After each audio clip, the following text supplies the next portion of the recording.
کون سا غریب ہے جو مسجد ننگے پاؤں جاتا ہو؟ لوگوں نے تو 3 قسم کی چپلیں رکھی ہوئی ہیں، ایک مسجد جانے کی علیحدہ ہے، گھر پہننے کی علیحدہ ہے، شادی بیاہ پہ جانے کی چپل علیحدہ ہے۔ حضرت عمر فاروق رضی اللہ تعالیٰ عنہ نکلے عید کا خطبہ دینے کے لیے، تو بیوی سے کہنے لگے جوتا، اس نے کہا صاحب اتنی دفعہ ٹوٹا ہے اب گانٹھا نہیں جا سکتا، اتنی دفعہ ٹوٹا ہے کہ اب دوبارہ پیمند نہیں لگ سکتے۔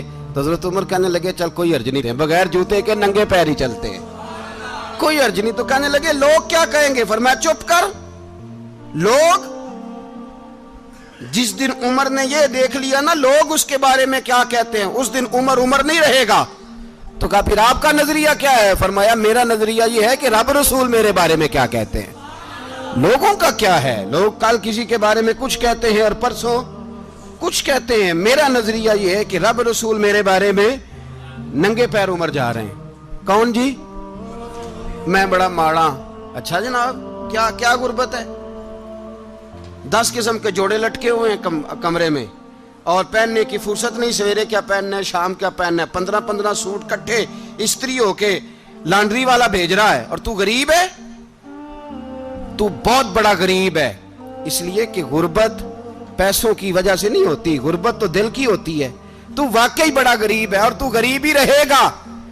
امیر تو عمر فاروق تھے جو ننگے پاؤں چلے گئے عید کی نماز پڑھانے، تو رستے میں جو ملا کہنے لگا عمر جوتا تو پہن لو۔ فرمایا تمہیں عمر کا جوتا نہ پہننے کا نقص تو نظر آیا ہے، کوئی حرج نہیں، اگر عمر کو کبھی بتانا ہوا تو وہ والا نقص بتانا جو عمر کی سیرت میں پیدا ہو، کردار میں پیدا ہو، وہ والا نقص بتانا، یہ چھوڑو جوتے آتے جاتے رہتے۔ ننگے پاؤں گئے، پاؤں دھوئے، نماز پڑھائی، لوٹ آئے۔ او بھائی یہاں تو ہمارا بناؤ سنگار اترنا، جتنی توجہ کپڑوں کی طرف ہے اتنی توجہ کبھی ہماری علم کی طرف ہوتی نا، جتنا ذوق شوق ہمارا بناؤ سنگار کی جانب ہے، اتنا بناؤ سنگار کبھی ہمارا اخلاقیات کی جانب ہوتا تو معاملات بڑی حد تک سنورے ہوئے ہوتے۔ حضرت سیدنا فاروق اعظم رضی اللہ تعالی اپنی زندگی کو ترتیب دیا، ایک دن بھی خلافت نہیں مانگی اللہ سے۔ حضرت عوف بن مالک اشجعی ایک صحابی ہیں، حضرت عوف بن مالک رضی اللہ تعالیٰ عنہ فرماتے ہیں کہ جناب ابو بکر صدیق کا زمانہ تھا تو میں نے خواب دیکھا، میں نے خواب میں جناب عمر کو دیکھا، اور میں نے دیکھا کہ کوئی کہنے والا کہہ رہا ہے کہ عمر وہ ہے کہ اللہ کے رستے میں کوئی اسے جتنا مرضی برا بھلا کہے یہ پرواہ نہیں کرتا۔ کس کے رستے میں؟ بولے سارے۔ اس کا مطلب ہے اللہ کے رستے میں لوگ برا بھلا بھی، قرآن مجید نے کہا وَلَا يَخَافُونَ لَوْمَةَ لَائِمٍ، کچھ لوگ ایسے ہیں جو برا بھلا کہنے والوں کی پرواہ نہیں کرتے۔ آپ یقین کریں اگر پرواہ شروع ہو جائے نا تو دین کا کام ختم ہو جائے، نہ کوئی تقریر کرے، نہ کوئی تدریس کرے، نہ کوئی پیری مریدی کرے، ختم ہو جائے اگر باتوں کی پرواہ ہو۔ لیکن وہ پرواہ، حضرت عوف بن مالک اشجعی کہتے ہیں میں نے خواب میں دیکھا کہ عمر وہ ہے جو کسی کی پرواہ، اور دوسری بات میں نے یہ دیکھی کہ عمر خلیفہ بنے گا، اور تیسری بات میں نے خواب میں یہ دیکھی کہ عمر شہید بھی کیا جائے گا، عمر شہید بھی ہوگا۔ یہ میں نے 3 باتیں خواب میں دیکھی۔ فرماتے ہیں میں نے آ کے خواب حضرت ابو بکر صدیق کو سنائی، وہ خلیفہ تھے، وہ کہنے لگے ٹھہر جا میں عمر کو بلاتا ہوں، اس کے سامنے دوبارہ سنانا، اس کے سامنے۔ فرماتے ہیں میں نے بلایا حضرت عمر فاروق کو، آ کے بیٹھے، خواب شروع ہوا۔ کہا ایک بات تو میں نے یہ دیکھی کہ آپ ملامت کرنے والے کی پرواہ نہیں کرتے، دوسرا آپ خلیفہ بنے گے۔ جناب عمر کہنے لگے چپ کر، ابو بکر کے سامنے ہی کہہ رہا ہے، چپ کر، خلیفہ کے سامنے ہی کہہ رہا ہے۔ تو حضرت ابو بکر صدیق کہنے لگے عمر اسے کہنے دو، مجھے لگتا ہے رب کی رضا یہی ہے کہ میرے بعد اگر مصطفیٰ کا منبر ملے تو عمر کو ملے، اسے کہنے دو۔ یار یہاں تو لوگ ڈینگے مارتے ہیں، یہاں تو لوگ دعوے کرتے ہیں میرے سامنے فلانے کو بھی بٹھاؤ، فلانے کو بھی بٹھاؤ، اس کو کیا پتا، اس کو کیا پتا، یہ تو بڑکے مارنے کا دور ہے۔ حضرت عمر رضی اللہ تعالیٰ عنہ کو تیسری بات کہی، حضرت عوف بن مالک نے کہا آپ شہید کیے جائیں گے، میں نے خواب دیکھی ہے۔ نیک لوگوں کے خواب بڑی حد تک سچے ہوتے ہیں۔ کہا میں نے خواب دیکھی ہے۔ تو حضرت عمر کہنے لگے شہید تو دلیر لوگ ہوتے ہیں، شہید تو دلیر، جسے سارا زمانہ دلیر کہہ رہا ہے وہ اپنے بارے میں کیا کہہ رہے ہیں؟ کہتے ہیں شہید تو بتلے، میں تو کاہل سا آدمی ہوں، سست آدمی ہوں، میں تو اتنا کام ہی نہیں کرتا، تو یہ خواب تو نے جو دیکھا ہے نا پھر سے دیکھنا۔ تو ابو بکر صدیق فرمانے لگے عاجزی نہ کر، انکساری نہ کر، تو جو کہہ رہا ہے ٹھیک کہہ رہا ہے، لیکن مجھے سن کے شکر بھی ہوا ہے اور افسوس بھی ہوا ہے۔ افسوس اس بات کا کہ تیرے جیسا بتلے عظیم چلا جائے گا، اور شکر اس بات کا کہ رب تجھے زندگی بھی اعزاز والی دے گا، اور شہادت کی موت دے کے اللہ تجھے موت بھی عزت والی عطا فرمائے گا۔ اللہ موت بھی تجھے عزت والی دے گا، تجھے کاہلوں جیسی موت اللہ۔ حضرت فاروق اعظم رضی اللہ، او بھائی یہاں تو اس زمانے کا سب سے بڑا مسئلہ پروٹوکول ہے۔ لوگوں کو پتہ ہوتا ہے کامل پیر ہے، کامل مرشد ہے، لوگ نہیں جاتے۔ میں کسی کا مرید ہو جاؤں، میرا پروٹوکول کدھر گیا؟ پتہ ہوتا ہے یہ کامل استاد ہے، میں اس کے پاس بیٹھوں گا تو میری تربیت کرے گا، لیکن لوگ شاگرد نہیں بنتے۔ میں کدھر گئی؟ یہ جو پروٹوکول کی مصیبت ہے نا، اس نے بڑے بڑے لوگ زیرو کر دیے، بڑے بڑے لوگ۔ اور یہ مت سمجھے کہ آپ کا وزیر اعظم پروٹوکول لیتا ہے یا آپ کا صدر پروٹوکول، وزراء، ایسی کوئی بات نہیں۔ ہم چھوٹے طبقے سے لے کر بڑے سارے پروٹوکول کے قائل ہیں۔ ہمارا تو داماد بھی کہتا ہے کہ مجھے پوچھا نہیں میں تمہارے گھر کیوں آؤں۔ ہمارا تو بھائی ہر شخص اعلان کرتا ہے پروٹوکول کا، فلانے نے عزت نہیں دی تو واپس آ جاؤ، فلانے نے سلوٹ نہیں کیا تو واپس آ جاؤ۔ لوگ جہاں سلوٹ کرنا چاہیے وہاں بھی سلوٹ کرانے کے قائل ہیں۔ پر حضرت عمر رضی اللہ تعالی، حضرت عمر کی سادگی اور پھر جناب عمر کی عاجزی، جب انسان اپنے اوپر سوار کر لیتا ہے نا، سوار کر لیتا ہے، میں بدکار پرانا خادم، کسے در ملی نٹ ہوئی، تے واصف یار نے نظر جو کی تھی تے واصف ہی ہو۔ میں اکثر سوچتا ہوں حضور نے جہاں بھی کہا نا، فرمایا میرے بعد نبی ہوتے تو خطاب کے بیٹے عمر ہوتے۔ حضور نے فرمایا عمر جس رستے سے جاتا ہے شیطان وہ رستہ بدل جاتا ہے۔ نبی پاک صلی اللہ علیہ وسلم نے فرمایا میرا عمر وہ ہے کہ اس کی زبان پر حق جاری ہے۔ حضور علیہ السلام نے فرمایا 950 سال حضرت جبریل میرے عمر کی شان بیان کریں تو ان کی عظمت ختم نہیں ہوتی۔ 950 سال جبریل عظمت بیان کرے تو ختم نہیں ہوتی۔ یہ بات ہے حضرت عمر کی، اور فرمایا عمر ابو بکر کی نیکیوں میں سے ایک نیکی ہے۔ یہ شان ہے اب عمر فاروق رضی اللہ تعالیٰ عنہ کی۔ حضور نے فرمایا میرے بعد نبی ہوتے تو عمر ہوتے، جس گلی سے عمر آئے شیطان رستہ بدل جائے۔ میرے عمر فاروق کی شان 950 سال بیان ہو تو ختم نہ ہو۔ عمر کی زبان پر اللہ حق بیان کرتا ہے، جو عمر کہتا ہے وہی رب کر دیتا ہے۔ حضور ساری زندگی فضیلتیں بیان کرتے رہے، عمر جواب میں کیا کہتے ہیں؟ کوئی بتائے نا کہ یہ والی حدیثیں کبھی عمر نے بھی روایت کی ہوں کہ حضور نے میرے بارے میں یہ کہا ہے۔ یہ روایتیں وہ روایت نہیں کرتے، ان سے جب لوگ کہتے عمر تیری بڑی بات ہے تو عمر رو پڑتے، کہتے میں تو اونٹ چرانے والے باپ کا بیٹا ہوں، میں تو اونٹ چرانے والے باپ کا بیٹا، اونٹ چرا۔ اس سے آگے عمر گئے ہی نہیں ساری زندگی، اس سے آگے لفظ ہی نہیں ادا کی۔ اور میں تو بھائی اونٹ چرانے والا، میرا باپ تو اونٹ چرایا کرتا تھا، 10 اونٹ تھے، میری ڈیوٹی ہوتی تھی، سنبھالے نہیں جاتے تھے، ابا ڈنڈوں سے مارتا تھا۔ ساری زندگی عمر حج کرنے گئے، ایک خشک تنا کھجور کا عمر فاروق رضی اللہ تعالیٰ عنہ نے اس کو اپنے کلاوے میں لیا، رونے لگے۔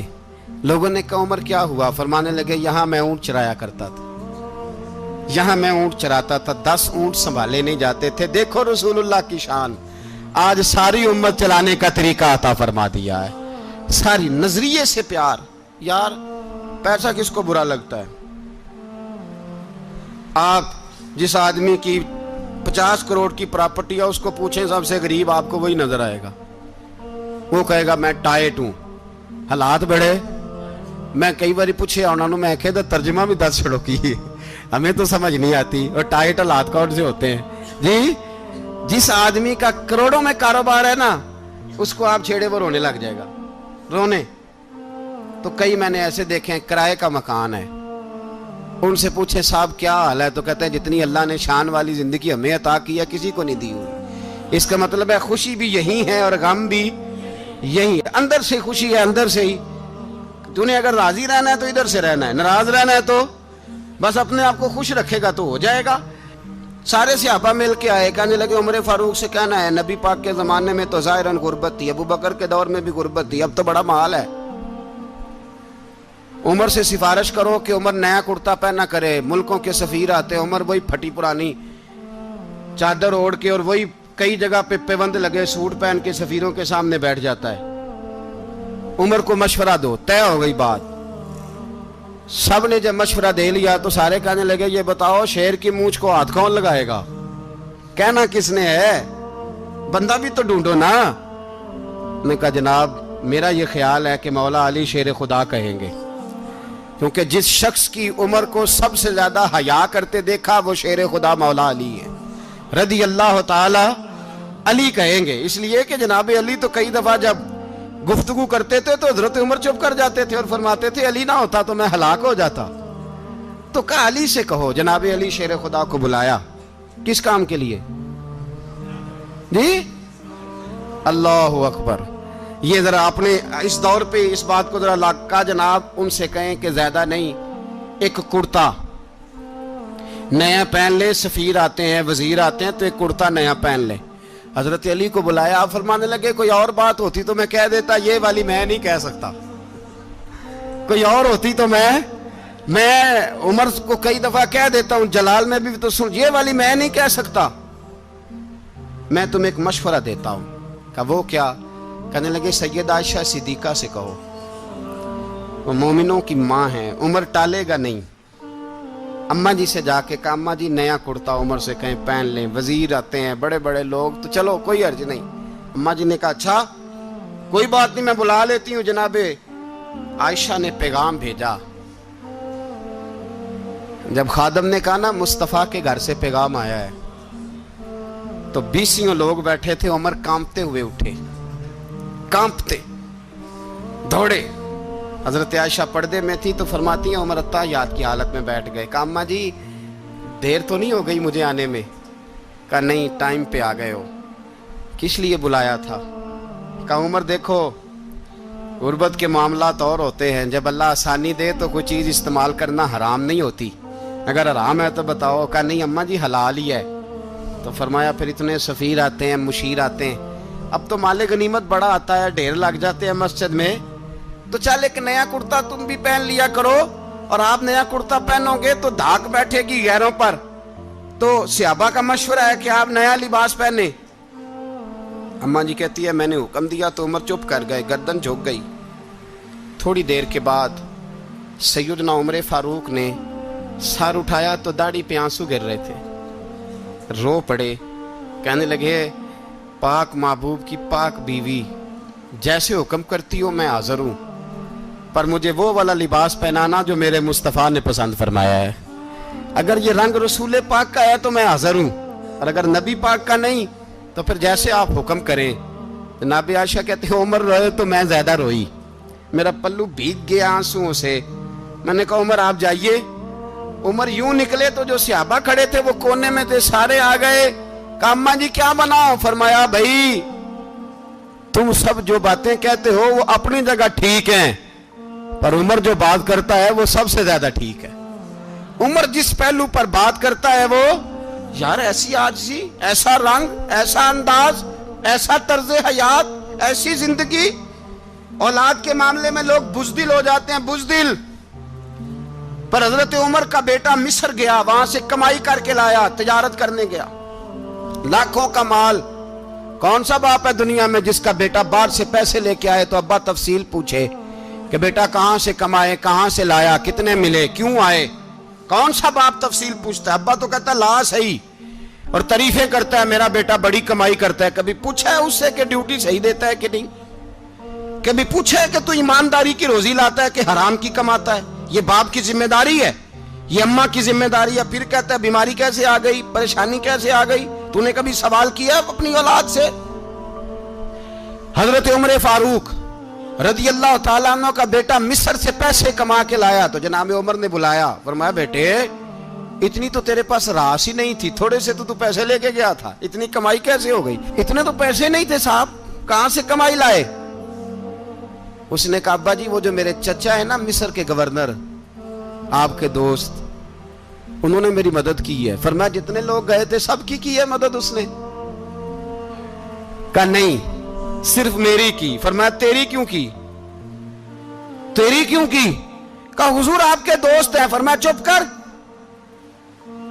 حضور انہوں نے مجھے اتنے پیسے دیے, میں نے کاروبار میں ڈالے تو نفع آیا تو میں ان کی رقم دے کے. فرمایا خاموش ہو جا, باقی جتنے لوگ گئے تھے سب کی مدد کی اس نے؟ کہا نہیں حضور صرف میری کی. فرمایا اس نے تیری مدد نہیں کی, اس نے خلیفہ کے بیٹے کی مدد کی, اس لیے کہ وہ خلیفہ کو اپنے حق میں نرم کر سکے. فرمایا آدھا مال تیرا ہے, آدھا مال غنیمت کا ہے, مال خزانہ کا ہے, مسلمانوں کا ہے, اس لیے کہ تو جو وہاں سے مال کما کے لایا ہے وہ اپنے باپ کے خلیفہ ہونے کی وجہ سے کما کے لایا ہے, لہذا رکھ ادھر. یہاں کہتے ہیں کدھر سے آیا, کیسے آیا, کون سا حساب دیں, کیا کریں؟ او بھائی حضرت عمر رضی اللہ تعالیٰ عنہ کا اپنی اولاد کے بارے میں یہ رنگ ہے. ایک جنگ سے نا خوشبو آئی, خوشبو بڑی مہنگی ہوتی تھی, عرب میں خوشبو آج بھی بڑی مہنگی ہے, وہ زیادہ استعمال کرتے ہیں. میری باتوں کی سمجھ آ رہی ہے میرے بھائیوں؟ بڑی مہنگی خوشبو تھی. جب وہ خوشبو آئی تو حضرت عمر نے کہا, گھر میں پہلے پہنچی حضرت عمر کے, چونکہ زیادہ عورتیں استعمال کرتی تھی گھر کے اندر خوشبو, مرد بھی لگاتے تھے. حضرت عمر نے اپنی بیوی سے کہا, آپ کی زوجہ جو تھی وہ بڑی خوشبو کو پسند کرتی تھی. حضرت عمر نے اپنی زوجہ سے کہا کہ خوشبو لاؤ, میں نے ایک عورت کی ڈیوٹی لگائی ہے, وہ خوشبو تول کے نا تو حصہ برابر صحابہ میں بانٹ دے گی. تو آپ کی زوجہ کہنے لگی کسی بی بی کی ڈیوٹی لگانے کی کیا ضرورت تھی, میں جو موجود تھی میں بانٹ دیتی ہوں تول کے حصہ برابر. آپ نے فرمایا نہیں تو رہنے دے, اور فلانی بی بی بانٹے گی. کہا حضور میں نے بھی بانٹنی ہے, میرے پہ کچھ حق ہے؟ آپ نے فرمایا نہیں تو تفصیل نہ پوچھ, تو خوشبو دے دے, کوئی اور بانٹے گی. خاتون خانہ تھی نا, کہنے لگی نہیں مجھے بھی آج آپ کو بتانا ہی پڑے گا کہ کوئی جو بانٹ سکتی ہے تو میں کیوں نہیں بانٹ سکتی. زوجہ کہتی عمر نے بات کی تو میری چیخیں نکل گئی. حضرت عمر فرمانے لگے جب تو خوشبو بانٹے گی نا تیرے ہاتھوں کو بھی لگے گی, تیرے دوپٹوں کو بھی لگ جائے گی.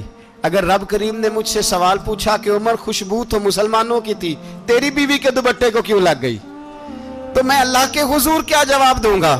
اگر اللہ نے یہ سوال کیا کہ تیری بیوی نے کیوں لگائی, وہ تو حصہ تھا مسلمانوں کا, تو تو نے تیری بیوی نے کیوں لگائی؟ تو فرمایا میں نہیں چاہتا کہ اللہ کے حضور مجھے اور تجھے باز پرس ہو, لہذا کسی اور کو بانٹنے دے. زوجہ روئی اور تڑپ کے کہنے لگی عمر مجھے لگتا ہے صبح قیامت بھی تیری بیوی ہونے کی وجہ سے اللہ مجھے جنت عطا فرما دے گا, تیری زوجہ ہونے کی برکت سے. بھائی یہ معیار رکھا, خدا کی قسم ایسا شخص تاریخ میں دوبارہ نہیں آیا. اتنا بڑا آدمی, اتنا بڑا شخص, اتنا بڑا آدمی, اور پھر رنگ یہ ہے کہ عمر 22 لاکھ مربع میل کا حکمران, 22 لاکھ, اور کھجور کے درخت کے نیچے مٹی کا ڈھیلا لے کے سو گئے ہیں, پرواہ کوئی نہیں, کوئی مسئلہ ہی نہیں. 2 غلام ساتھ بیٹھے تو ایک روٹی حضرت عمر نے گھر سے منگوائی, تھوڑا سا سرکہ, تو غلام کہنے لگے ہم نے بھی کھانی ہے. فرمایا کوئی حرج نہیں, روٹی کو پیٹ بھر کے کھانا ضروری تو نہیں, 3 حصوں میں بانٹ لیتے ہیں. ایک آدمی آیا ہوا تھا مصر کا رہنے والا ملنے کے لیے, اس نے پوچھا عمر کدھر ہیں, تو کہا وہ ادھر جاؤ مسجد میں بیٹھے ہوں گے. اور واپس آیا تو کہنے لگا وہاں تو 3 غلام بیٹھے ہیں, ایک روٹی بانٹ کے کھا رہے ہیں, لگتا ہے کئی دنوں سے روٹی نہیں ملی. کہا 3 غلام تو کوئی نہیں, وہاں 2 ہی تھے, تیسرے تو امیر المومنین تھے. اس نے کہا نہیں 3 غلام ہیں, کپڑے بھی ایک طرح کے پہنے ہوئے, بلکہ 2 کے تو پھر صحیح ہیں, تیسرے کے تو زیادہ ماڑے ہیں. کپڑے بھی ایک طرح کے, کھانا پینا بھی ایک طرح کا, اور ان کا نشست برخاست بھی ایک طرح کی ہے, لہذا کوئی فرق نہیں. حضرت ابو ہریرہ کہتے ہیں میں لے کے آیا, اور جناب عمر کو جب میں نے کچی زمین میں تامت سمیٹ بیٹھے دیکھا تو میں رو پڑا. میں نے اس مصر سے آنے والے کو کہا تو اس کے جلوے دیکھ, اگر اس کی ذات میں اتنا حسن ہے تو محمد عربی کا مقام کیا ہوگا. یہ مقام غور ہے, مقام غور. 10 محرم کو لوگ دیگے پکائیں گے نا, نہیں پکانی ہے, کوئی بول دے نہیں, ہاں نہ نہیں کر دے, پروگرام بدلیا تو نہیں دی عید کی کہ وہی کام شروع ہویا ہے لاسٹ ایٹ ہونے والا. کیوں جی پکنی ہے نا دیکھیں 10 محرم کو انشاءاللہ تعالی, ہم بھی پکائیں گے انشاءاللہ, یہاں بھی پروگرام ہوگا. تو 10 محرم کو جو دیگ پکنی ہے تو ایسا نہیں ہو سکتا کہ 1 محرم کو حضرت عمر کے نام کی بھی کوئی پک جائے. اگر امام حسن حسین کے نام کی دیگیں پکے تو جو امام حسن حسین کے سے پیار کرنے والے ہیں، جو امام حسن حسین سے، ہم لوگوں نے بھی عجیب رٹا اپنایا ہے نا، ہم لوگ بات کا ایک پہلو دیکھتے ہیں دوسرا نہیں دیکھتے۔ حضرت امام حسن اور حسین کو بھی نبی پاک نے شہید کہا، اور جناب عمر کو بھی رسول اللہ نے خود شہید فرمایا، فرمایا شہید ہے، خود فرمایا اپنی زبان سے کہ یہ شہید ہے، خود میرا عمر شہید ہے۔ تو ان کے نام کی دیگ نہیں پکنی چاہیے، اس طرف نہیں ہماری توجہ ہونی چاہیے۔ اور اہل بیت نبوت، یہ بات میں پہلے بھی کرتا ہوں، آج پھر کرنا ضروری سمجھتا ہوں، اہل بیت کا پیار، سن لو کان کھول کے، اہل بیت کا پیار اگر ہمیں کسی نے سکھایا ہے تو سیدنا عمر فاروق نے سکھایا ہے۔ اہل بیت نبوت کی محبت اگر کسی نے سکھائی ہے تو کس نے سکھائی ہے؟ بول کے بتائیے، حضرت عمر نے۔ اہل بیت کا پیار ہمیں حضرت عمر نے بول کر کے سکھایا ہے۔ بھائی یاد رکھیں، کسی کی طاقت نہیں تھی دم مارنے کی حضرت عمر کے سامنے، طاقت ہی نہیں تھی، کیسر و کسرا کانپ جاتے تھے، جرأت ہی نہیں کرتے تھے حضرت۔ اور ہمارے تو تعلقات بڑے ہیں نا غیروں سے۔ حضرت ابو موسیٰ اشعری رضی اللہ تعالیٰ عنہ فرماتے ہیں میرا منشی سائی تھا،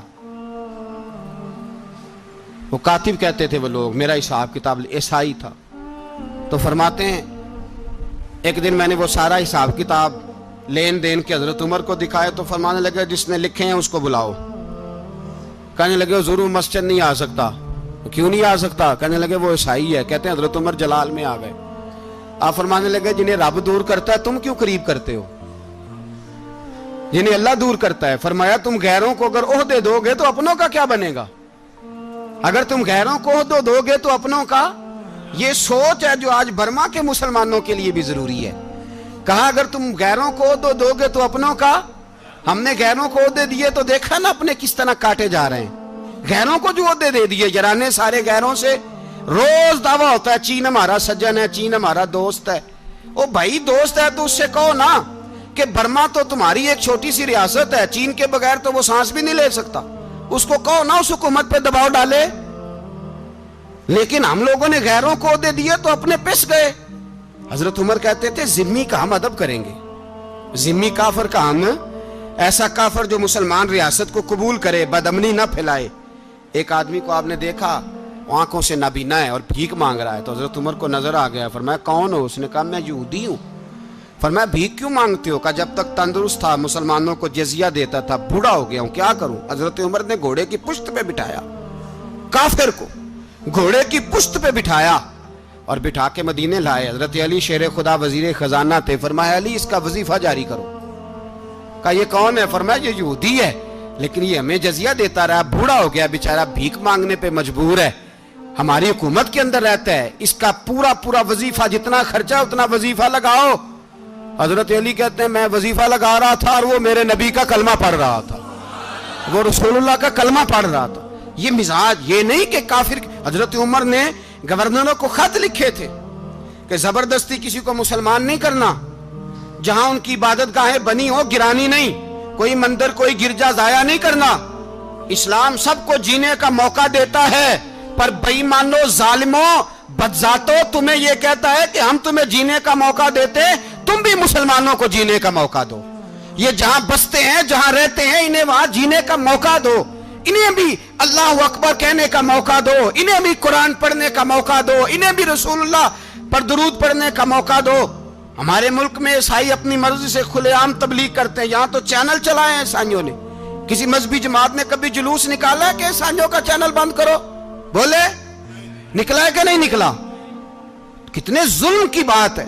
ہم جب غیر کو اتنا تحفظ دیتے ہیں، اتنا تحفظ دیتے ہیں، ہم نے دیکھا ہے مجھے بیسیوں لوگوں نے عید پہ ٹیلی فون کیے کہ عیسائیوں کو قربانی کا گوشت دے لیں، مجبور ہیں جی، دروازے پہ آ گئے ہیں، ہمارے کام کاج کرتے ہیں۔ بیسیوں لوگ، عام آدمی کے دل میں ان کا اتنا جذبہ ہے، وہ مسائل کا بیان کرنا ایک علیحدہ بات، لیکن ہمارے دل کافر کے حق میں بھی نرم ہو جاتے ہیں۔ تم کس قدر زیادہ بے ایمان ہو اور کفر کس قدر زیادہ ذلیل ہو گیا ہے کہ مسلمان کے حق میں نرم ہوتا ہی نہیں۔ اور اس سے بڑے ذلیل وہ ہیں جو ان ذلیلوں کے سپورٹر ہیں، وہ کسی عرب ملک کے حکمران ہو یا کسی اور جگہ کے، وہ بڑے ذلیل ہیں جو ان ذلیلوں کے سپورٹر ہیں، جو برما کی بچیوں کے